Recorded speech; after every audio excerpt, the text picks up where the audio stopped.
Здравствуйте, это практика. Сегодня мы повторяем урок номер 3.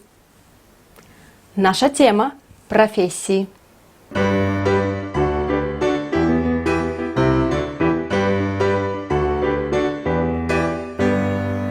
Кто вы по профессии? Кто я по профессии? Я доктор или преподаватель? Я преподаватель.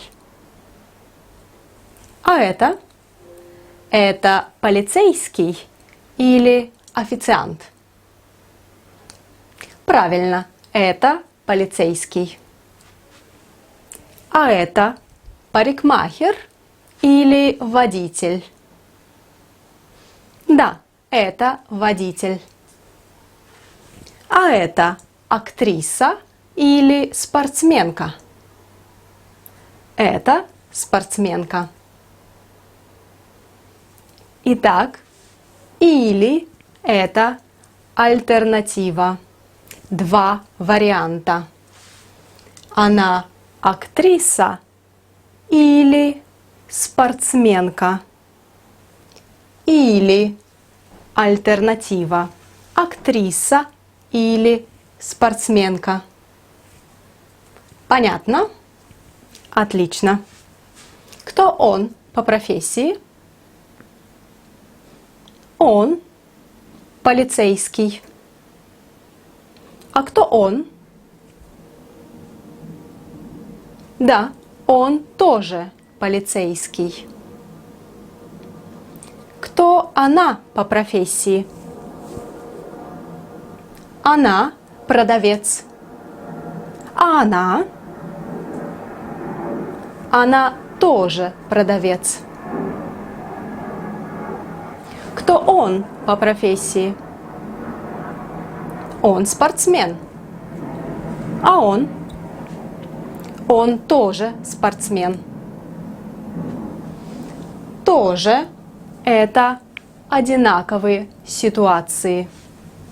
Она врач, он тоже врач. Врач и врач – одинаковые ситуации. Она тоже врач. Она преподаватель, я тоже преподаватель. Идем дальше. Кто он? Он официант. А они?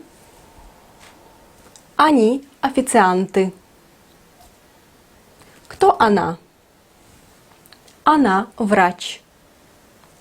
А они? Они врачи. Кто он?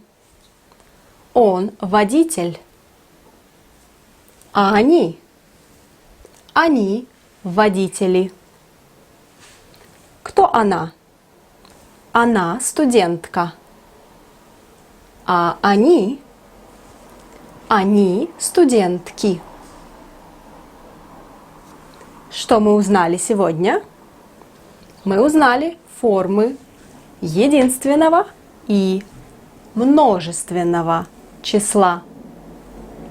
Спортсмен – один. Спортсмены – группа. Официант – один. Официанты – группа. Водитель – водители. Врач – врачи.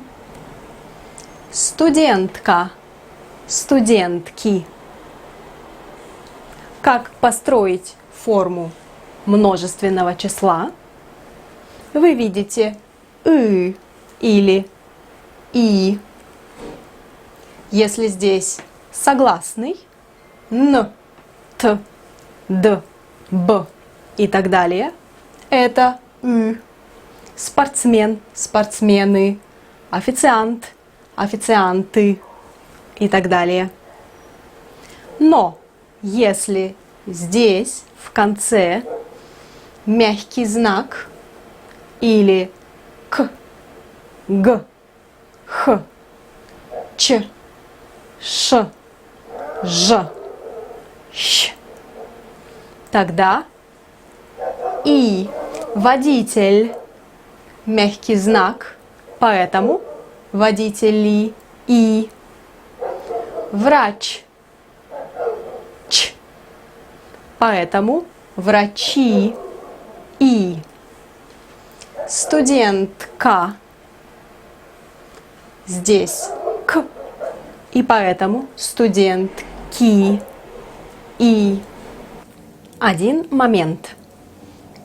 Водитель, мягкий знак, мы убираем и вместо мягкого знака. Водители, мягкого знака нет. И студентка, официантка, актриса, а мы тоже убираем. И или вместо а. Студентки, официантки, актрисы, а нет. Понятно? Отлично. А сейчас домашнее задание. Домашнее задание. Сначала проверьте домашнее задание номер 2. Я написала ответы там. Посмотрите. И ваше новое домашнее задание. Кто они по профессии? Кто они по профессии? Напишите ответы, и на практике номер 4 мы проверим. Удачи и до свидания!